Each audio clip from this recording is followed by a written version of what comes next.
Hello, welcome back to another 5 channel. I'm JMJ Booksmart, and today we are starting a brand new video, which I think I probably should have started while reading it. We have finished The Summer I Turned Pretty, and I decided we will be doing a whole entire breakdown video as much as I can, you know what I mean, for all three of them.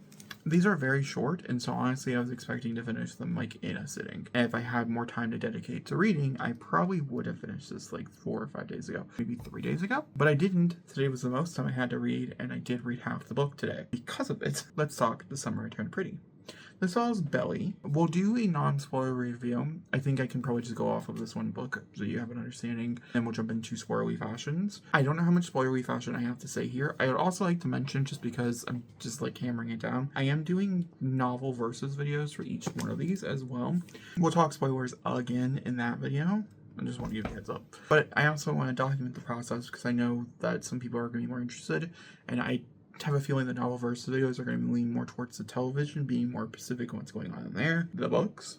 So, with The Summer I Turned Pretty, I'm giving it a 4.5. We'll get into the reasons why. For a review, this follows Belly as each summer she goes off to this island, or this place, for the month of June to August. She goes to Summer House, which is set in this like town, and essentially Savannah, which is her mom's best friend, owns this like pretty big house, and they all go to celebrate the summer. Her and her boys go, and also Belly sometimes. Belly also has a brother named Steven, and so they all go there, and this is the summer that everything changed. This is the summer that Belly believes that she turned pretty and that she might have a chance with one of the brothers. Particularly in this book, it's all about Conrad. There's a lot of conversations about Conrad, with Jeremiah showing up towards the end, and it did kind of feel out of place. So I'll have to give the TV show credit. Not this is a novel versus video. They did get that a little better. But that's essentially what this is. It is a love triangle book. It's actually like a love square. There's another love interest that shows up a little bit further on in the book as well, who plays a bigger part than I was expecting, but like, is what it is for how you take it. The way I read it as well, it also feels very standalone-y. So if you do love this and I don't like the rest of these, which could be possible, I don't actually know how the series goes. I don't know if this is the best one, these are trash. This does feel very standalone-y. You do have to understand that the dynamic between all three of them might not fit everything that you want, but I still think it's pretty good. So that's a non-spoiler review. Let's go ahead and jump into spoilers because I guess I do have things to say. Belly's character here is so much more enjoyable. I enjoyed being her head more than I did. I feel like some of her reasonings were made a lot of sense. She was showing pick-me main character energy by the end, especially when it comes to Savannah. Also in her head, she was talking about how she knew what she was doing wasn't fully right, and that she shouldn't fully commit to this persona of pick-me. So that was really nice and refreshing. With Connor and Jeremiah, I would actually say they're pretty underdeveloped characters. Conrad's going through something very personal, with obviously his mother dying. This one seeming to be like the one that's going to kill her. She's had cancer before, and so she's sick the entire time. This is not something Belly really picks up on because she is having the summer that she's always wanted, and she is giving, and she's getting. When they go there, we're also doing flashbacks to understand their relationships, and I do find that that was very helpful to build out the characters quite a bit, especially like Conrad and Jeremiah and Belly's relationship, because they all had like little moments throughout the summers. And also we brought in Taylor to add a little bit of drama and stuff, and I'm excited to see Taylor actually come the summers during, you know, one of the summers. They do go back, right? I honestly don't know. I've only seen the first season, and I've only read the first book, so who knows? I guess we'll see. And this entire book, she's in love with Conrad. Everybody else is not even an option for the majority of it. Jeremiah shows his head in towards the very end, but I would still even say like not even really like a competition. She does flirt with him. She does enable the behavior, I would say. Jeremiah is also her first kiss, and so I think there's something romantic about that, but she wasn't happy about it, if I'm going to be honest with you. And then we also have Cam in here, which is called Cam or something along those lines. Cam is a character I did remember not working out in the TV show, and he doesn't work out here either. However, feels more like a summer fling. A lot of people are against it because people do like her, and they just don't want to say that they like her, and so they are causing problems for her in her relationships as they are starting out. And so that does play like a factor. Once again, Belly is becoming more of a woman, and so we're seeing that reflected as well. My favorite thing about this entire thing, outside of like the relationship stuff, was the writing. I think Jenny Ron like really just beautifully captured what it was like to be infatuated with someone. The obsession was so well done. I was like obsessed.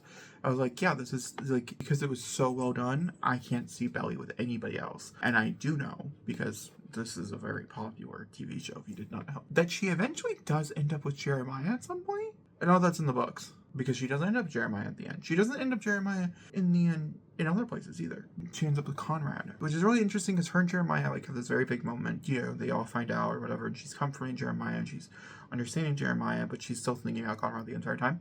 And then her and Conrad have a moment, and it's a pretty steamy moment in their life. And now we're like experiencing, and then it ends with them like running off together just for the night or something along those lines. I don't know, but it was really cute and I really liked it. And then I feel like if I would have read this all the way through as fast as I wanted to read it, which I did want to consume it quite quickly, I do think it would have probably been a 5. The way I had to read it because of life, it's not, and that's fine. I just got to think about it. I got to be with it a bit longer than I think what the book needed me to be with, but that's okay. All right, I'll come in here and update you. Maybe while I read this, It's Not Summer Without You, or when I finish it. These are really short, and I don't think there's like a lot of things happening in them, so I don't know how necessary it is. But that being said, I'll come back and we can talk about it. Let's talk It's Not Summer Without You by Jenny Han, the second book in the Summer I Turned Pretty series. And I think I finally kind of get the point of this, kind of. I don't. Very frustrating read. It's very, very frustrating because you can obviously tell throughout the entire thing that Belly and Conrad should be together, and I know where this is going, so it's even more frustrating. With this book, we're following Belly as it takes place a few months after Savannah died. There's quite a bit of chapters and sections talking about Savannah in the last few months of her life, which were really emotional yesterday when I read through them. I read the most of this yesterday in one sitting, and that was really hard. I'm not crying because of the book, I just had a coughing fit. I'm so sorry. We gotta move forward. I don't have a lot of time. And so there's parts of this that take place with Savannah as she's growing up. We're also detailing Belly and Conrad's tumultuous relationship that lasted for a few months. It wasn't a really long time, but it was enough time. He doesn't want to take her to prom, but he ends up taking her to prom. They have a horrible prom, so they end up breaking up at prom. This is all Belly's doing. Belly's blaming Conrad. I'm on Conrad's side. If there was a side to take in that particular situation, he was a dick. He was an asshole. I'm not saying that. I'm just saying that she just made a lot of assumptions that were very frustrating to read from. Because it's if you just let him talk for 2 minutes, I bet you anything he's gonna say this is not what he wants. But you are just assuming, and as you're not even letting him talk. So it was very frustrating. Another character I found very frustrating here is Taylor. Taylor, I feel is only put in this plot, is only here as a character for ulterior motives. I'm not gonna lie to you, I feel she only wants Belly's life to be miserable. And then she calls her after she has this horrible, horrible time, which we'll get into the actual beat of the plot. But she calls her and she tells her she's a horrible friend and she has always been there. And basically the fact that Savannah only died 2 months ago, that's enough to get over. And that Conrad's never gonna love her. And I think she's just there to plant the seeds that Belly is not good enough. And I just don't, that's very frustrating for me to read. And so I feel there are sympathizers for Taylor out there, but I don't think she comes across very well in the books. I also don't like her in the TV show very much, but I'm hoping that she surprises me. However, everybody, without doubt, has told me how much they don't like her, in the TV show either, as it progresses, so who knows. Steven as a character is not here. He's mostly in college. This is during summer. However, he's not here. He's not talking. He does have a girlfriend. That is something that is mentioned. I don't think that will be a thing in season 2 of the TV show, as I am curious to see how much this follows. So either way, she's going through life. She goes to a party. Taylor tries to set her up. She doesn't want to be set up. A whole 9 yards. She's going through it. And it's partially because of Conrad, it's partially because of Savannah, it's both of them. Her mother is non-adjacent. Essentially, when her best friend died, she died too. And so she's trying to live, but also not live at all. And so it's a very hard thing to read and also very sad, but it's also very real and very true.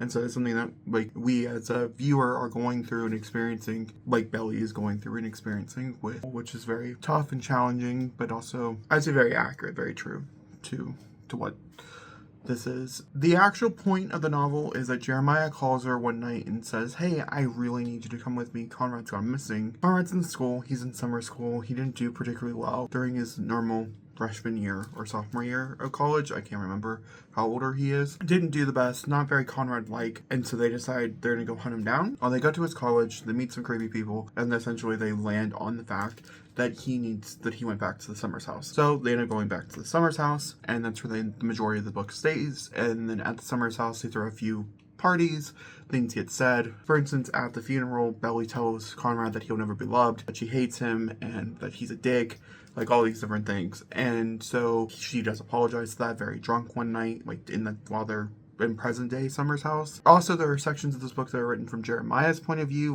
what I just talked about. There's quite a bit that's written from Jeremiah's point of view, and I think it's to prove to us that Jeremiah has feelings for Ellie, because in the first book, I didn't really get that.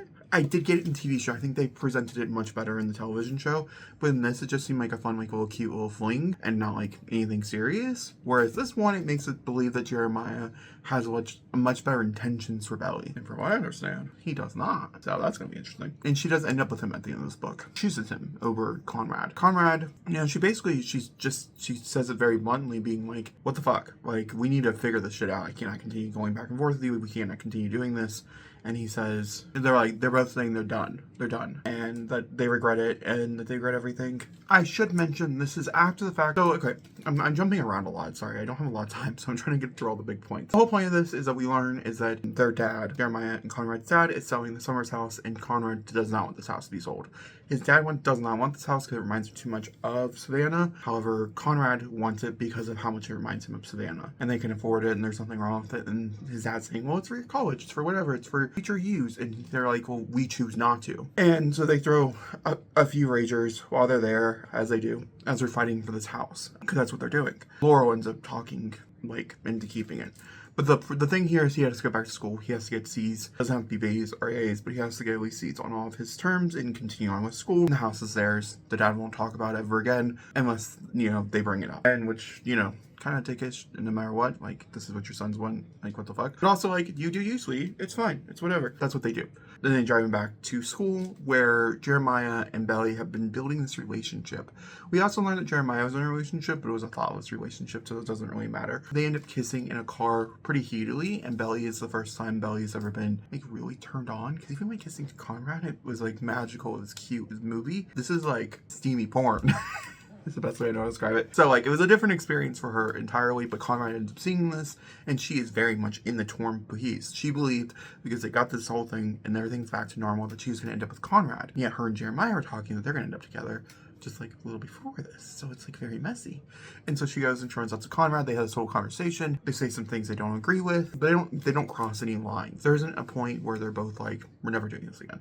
So we know it's going to happen again. They end up having to stay at a hotel. At this hotel, after Jeremiah falls asleep, Conrad basically confesses that he was wrong, he lied through that whole entire thing. But she wakes up the next morning and she was looking for a clue to who to go with. And Conrad basically said, fuck off. So she does, and so forth. From what I understand, the next book has a pretty big time jump in it, and so we're seeing her as an adult. I don't really know what that means, so I guess we'll see. I also obviously do know that she eventually would end up with Jeremiah in some capacity because the whole third season was about their wedding. So we'll see how that goes as well. There is a mention at the very, very end of this book. A couple years later, when I use a picture forever is always with the same boy. In my dreams, my future was sad, a sure thing. That wasn't the way I pictured it. Me in a white dress, in the pouring rain, running from the car, him running ahead of me, and opening the passenger. Are you sure, he asked me? No, I say, getting in. The future isn't clear, but it's still mine. I have a strong feeling she's going to leave him at their wedding, Jeremiah at the wedding for Conrad. That's my theory. I'm reading the third book today. We'll come back in and I'll update you. Let's talk We'll Always Have Summer. Nowadays, I'm doing lots of updates and check-ins on these books. I did not. I read this in an entire sitting. From beginning to end, I didn't stop. Partially because I was like, okay, I'm gonna work on my stuff for like an hour, and then I'll read for an hour, and then I'll do other stuff I have to get done or whatever. And it just happened to be that reading for an hour got me to chapter like page 212 or something. And I was like, well, I'm just gonna finish it. So I did. What a messy book. It is so messy. So messy. From everybody involved, life or death. So let's run through the characters real fast. Let's run through the plot. So what's the point of this one? So it takes place 2 years, maybe 3 years after, I think it's 2 years after the events of the second book. She's now a sophomore, about to be a sophomore in college, and she is going to the same college that Jeremiah ended up going to, and Taylor also went to, and she also had new best friend named Annika, who I thought was going to be a bigger role, and it actually was kind of a pointless role, so like, whatever. There's interesting developments that I will talk about as well. Taylor as a character, I felt like hold no value. I'd also say Steven as a character also held no value. And so I can understand why Jenny Han, when she adapted the TV show, expanded their characters and also brought them together. That makes logical sense in my head. Do I really like Shayla though in the first season? I think it's Shayla, is that her name? Yeah, I do, but it's whatever. This one follows their college. They're about to get off for summer break. She's going to be working at a diner. He's going to go intern, and she hadn't seen Conrad. Conrad moved all the way out to California. Essentially, she learns of Jeremiah. They broke up during spring break over were a fight because she didn't want him to go into Cabo, but he went anyways, and they broke up because of it. She personally never really felt like it was a breakup. However, I read her chapter and she definitely felt like it was a breakup, but whatever, she says she doesn't. And we're gonna go off of Billy's words, not Billy's actions. She says, I can't do this anymore. I don't know you. You cheated on me. Is it cheat? I don't know. I don't know how quite graphic or descriptive. I also don't know how much of a cheater he can actually be. I think this is a point in the story where it's back to the Ross and Rachel thing. However, they do put the C word in here, and so that alone, for every romance book out there, I feel like automatically makes him the bad brother, because it was even a conversation and he did have sex. She does not have sex, by the way. There is no sex scenes, which is crazy to me since it's like a very big point of the plot, and a lot of these is her virginity, and the fact that she doesn't lose it in the book, like it says she loses it like in forwards or whatever, but like not really talked about, is crazy to me. Either way, Jeremiah freaks out, gets on one knee, proposes to her, says, we're gonna be together forever. Belly automatically thinks, oh my god, it's because you think, you know, we're fighting and this is what your solution is. He says, I never loved anybody like you. We're together forever.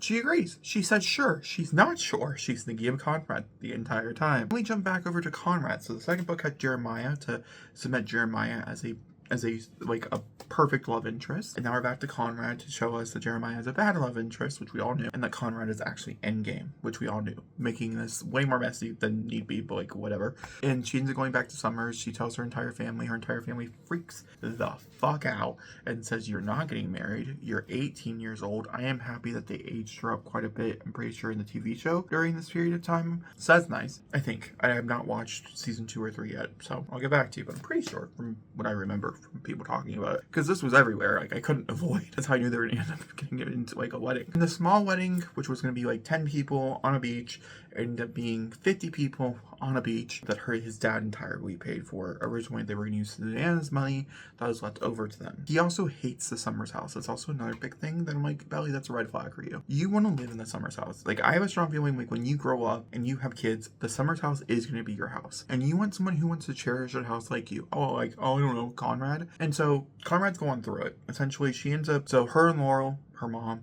end up into this huge fight. She says, fuck you, whatever, I'm done, I'm over this, I'm getting married, and it's either you're accepting me on this journey or you're not accepting me on this journey. And Laurel's like, girl, you should not be getting married. We both know this to be true, so how about you don't? And so she leaves. She goes out to Summer's house. She spends the majority of the book there with Conrad because she quits her job. She's at her job for a brief period of time. But Jeremiah still has his internship with his dad, so he has to go do that. That's not like a negotiable thing. So she's there with Conrad, and they have all these moments. And once again, just like other books I've read recently, Conrad stepping up. Jeremiah is failing, and he is not realizing he's failing, and he starts to put all these things on other people, even though Belly didn't want that. Conrad is the one who goes and gets Laurel for Belly because Belly doesn't feel confident in this, and she believes her mom will make her confident, and so he goes and convinces her after Laurel said, girl, we both know you want her.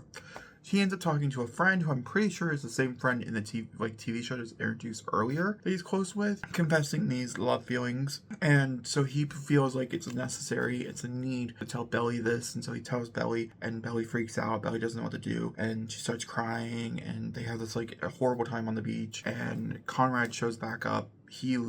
Conrad leaves, Jeremiah shows back up, and she doesn't know what to do. They're about to get married. They're days away from getting married. She picked out the dress, they did all the stuff. I'm skipping a bunch of stuff because it's not necessary. Taylor, once again, does have a point here. Taylor was there. She helped wedding plan. Taylor has been very supportive. She's also supportive if Belly doesn't want this. Belly tells Jeremiah, and Jeremiah's like, well, you have to choose me. You have to tell me you don't love him at all. We can move forward with this. She couldn't do it. He runs away from their wedding. Their wedding does not go through because she does not love him. It's a simple answer. Also, for a little salt on the wound, Savannah also tells Belly that she doesn't love him. Oh my, I wish I was making that up. I'm not. I'm really not. She wrote a letter from the grave. And her letter, I guess, to Belly was just all about happiness and love. The Fisher brother that she thought was going to marry him was Conrad. And so Laurel gives Jeremiah the letter that it was written for the person who's going to marry Belly. And it says, Dear Conrad. And he's like, guess it wasn't me to begin with. So messy. So messy. We do end up together. Everything's fine. Everybody's fine. There's no mess at the end. Whatever. It is Conrad and Belly, and I think it's too short. Like, it's like a couple years later. It's 3 pages long. That right there is like super fucking annoying to me because, like, I know a lot of people had problems, or if I'm not wrong, that they extended part of the sequence towards the end of the show. But, like, this was nothing. I want them in Rome. I want them in Paris. I want them to re-find each other. Okay, well, they didn't get married. That is We Will Always Have Summer by Jenny Han. I landed on a 4.5. fucking adored this. In my opinion, if we're ranking these, I actually think I like the first book, the original book, the best, because there was something very... No, I take it back. I think We'll Always Have Summer, the third book, then Summer I Turned Pretty, and then It's Not Summer Without You. I think it's the order I would personally go in. These are both 4.5s. This was a 4.25. Logically, if we were doing that type of ranking, it's just depending on which one is better. That's where I stand. Let me know where you guys stand. Okay, that being said, thank you guys so much for watching. I'll talk to you all next time, and goodbye.